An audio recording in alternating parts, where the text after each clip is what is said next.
और सफलता के लिए नम्रता की विशेष आवश्यकता है। अहंकारी को कोई हेल्प नहीं करता है, और विनम्र व्यक्ति को सब लोग मदद करने के लिए तैयार हो जाते हैं। इसलिए विनम्र बनो, मृदुभाषी बनो, दूसरों की थोड़ी प्रशंसा भी करना सीखो, लेकिन यह भी याद रखना झूठी प्रशंसा मत करो। झूठी प्रशंसा को चापलूसी कहा जाता है, मक्खनबाजी कहा जाता है। तो चापलूसी करने से आप फेल हो जाओगे। जो उसमें वास्तविक क्वालिटी है, गुण है, वही बात आपको बताना पड़ेगा। और बोलने की कला सीखो, सेंटेंस को मोड़ना सीखो, बात को जमाना सीखो, और ऐसे ढंग से कहो कि अगला आदमी पिघल जाए और आपका काम बन जाए। ऐसा होना चाहिए। और सारी दुनिया में स्वभाव का और बात का ही खेल है। बात करने की कला नहीं है, सब जगह तुम फेल हो, और बात करने की कला है तो सफलता भी तुम्हारे लिए खेल है। खेल और फेल, इसलिए बात करने का ढंग भी सीखो, और जल्दी नाराज मत हुआ करो। ना ना ना, नाराज मत हो, आदमी पहचानो। मैं कभी गेस्ट हाउस में रुकता हूं तो उसके जो चपरासी वहां रहता है ना, 4th क्लास का कर्मचारी, उसको बुलाता हूं और बुला करके थोड़ा फल देता हूं, मीठा देता हूं, और नाम पूछता तो कहता नाम मेरा मोहन है। हमने कहा मोहन 3 दिन रुकूंगा, हमको भी मोहित मत कर लेना तुम। तो खुश होता है, और हम कह देते तुम पानी कम मत होने देना और सफाई रखना।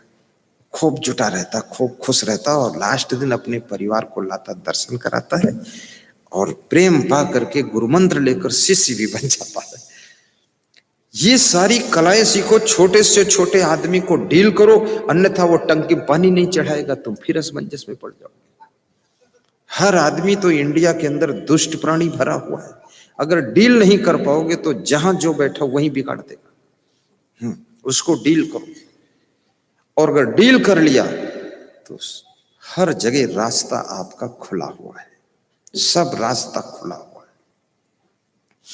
और समय खाली है तो उन गरीबों से भी बात करो जिनसे कोई बात करना नहीं चाहता है। बड़ी मजे की बात है, एक रिक्शा पर आदमी सो रहा था लखनऊ में, पीछे से मेरी फॉर्च्यूनर गाड़ी लगी, तो उस रिक्शे वाले को, हमारे साथ पुलिस सिक्योरिटी थी, उन्होंने जाकर जगाया कि रिक्शा साइड करो आगे। तो रिक्शा वाला गहरी नींद में आया था, बहुत सो गया था, धीरे से जागा और उठा। तो मैंने उसको बुलाया, इधर आओ। तो उसको पेड़ा खिलाया, और पेड़ा खिला करके फिर थोड़ा केला खिलाया, और नाम पूछा, उसका मोबाइल नंबर लिखा, और अपना नंबर उसको दिया। तो रिक्शा वाला रोने लगा, आंखों से झरझर आंसू गिरने लगे। हमने कहा रोते क्यों हो? पेड़ा और केला खाकर रोते क्यों? बोले यहाँ 15-20 साल से रिक्शा चलाता हूँ, यहाँ केवल गाली ही खाया हूँ, पेड़ा और केला कभी कोई नहीं खिलाता। जो आता है रे रिक्शे वाले इधर आ, सब रे रे करते मेरे को। तो मैंने कहा नहीं नहीं, आप भी अच्छे आदमी, कहाँ रहते हो? बोला सिधौली में रहता हूँ, सीतापुर जिले में। हमने कहा वो सीतापुर तो मेरा भी नेटिव प्लेस है, वहां कौन गांव में रहते हो? तो गांव बताया। मैंने कहा गांव तो खैर नहीं जानता हूं, लेकिन कभी ज्यादा दुखी होना तो मुझे याद करना। एक बार और मैं गया वहां लखनऊ, तो रिक्शा वाला पीछे पीछे भगाता चला रहा था, बाबा बाबा रुक जाओ, पैर छुएंगे बाबा बाबा। तो हमने कहा कौन चिल्ला रहा है? बोले रिक्शा वाला है। तो हमने कहा महान तो वही है जिसको रिक्शा वाला भी पीछे से दौड़ाए और बाबा बाबा कहे, वही महान है। मैंने गाड़ी रोका, उसको मिला तो बोला कभी रिक्शा पर भी बैठ लो गुरुजी आप। हमने कहा टाइम नहीं है, कभी जरूरत पड़ेगी बैठ लो। रिक्शे वालों से भी प्रेम मेरा रहता है। यहाँ निषाद परिवार के लोग हैं, सबसे प्रेम मेरा। यादव परिवार के लोग, ये छतनाक के, सबसे प्रेम है। लड़ने की जरूरत क्या है? किसी से उलझने क्या जरूरत है? जो आए हाथ जोड़ के नमस्कार करो। आप कितने महान हो, कितने बड़े हो, इससे कोई मतलब नहीं। तुम्हारा बड़ा होना जब लोग समझेंगे तब मानेंगे तुम बड़े हो, लेकिन पहले तुम खुद खड़े हो और पहले खुद हाथ जोड़कर नमस्कार करो, वही तुम्हारे बड़प्पन की पहचान है। बंद करूं कि थोड़ा और सुना दूं? तुम थकते नहीं हो क्या? है? इन बातों में तुम्हें बड़ा आनंद आ जाता है? आता है आनंद कि नहीं? आता है, जिंदगी भर आता रहेगा। तो ताली भी बजा दिया करो, चिट क्या कर।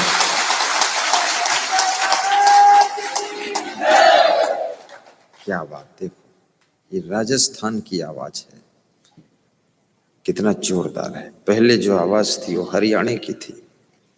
मैं तो सोचता हूँ हर प्रदेश की आवाज आनी चाहिए, लेकिन कुछ प्रदेश में तो ऐसे गुग्गुल नाथ हैं, कुछ बोलते ही नहीं।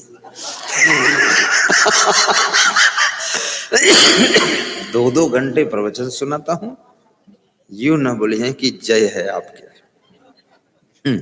वो सोचते हैं कि तुम खूब सुनाओ, धन्यवाद हम नहीं देंगे, चाहे तुम जितना गला फाड़ो।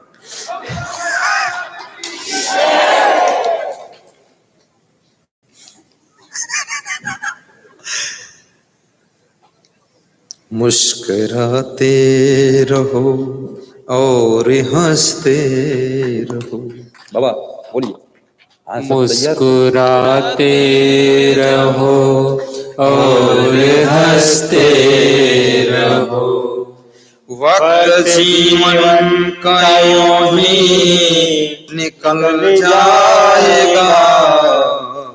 मुस्कुराते रहो और हंसते रहो, वक्त जीवन का यूं ही निकल जाएगा। कर लगन सच्चे सद्गुरु से लग जाएगी, सारे जीवन का नक्शा बदल जाएगा। सारे जीवन का नक्शा बदल जाएगा।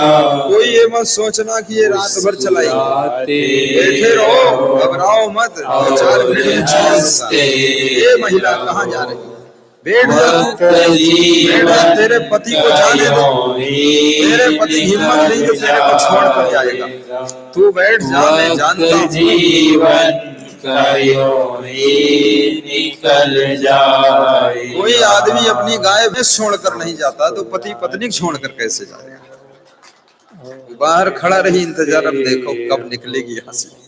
बैठी रहो तुम। इसलिए स्त्रियां कभी पीछे मुड़कर चक्कर बकर नहीं देखती, और ज्यादा होशियार स्त्रियां अपने पति से दूर बैठती, थोड़ा नहीं बीच बीच खुर्चा करते कि चलो चलो उठो।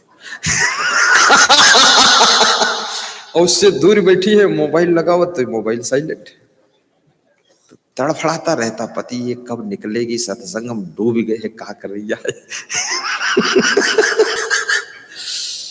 अरे सत्संग में डूब जाया करो, ऊबर डूब, यहाँ परेशान मत हो।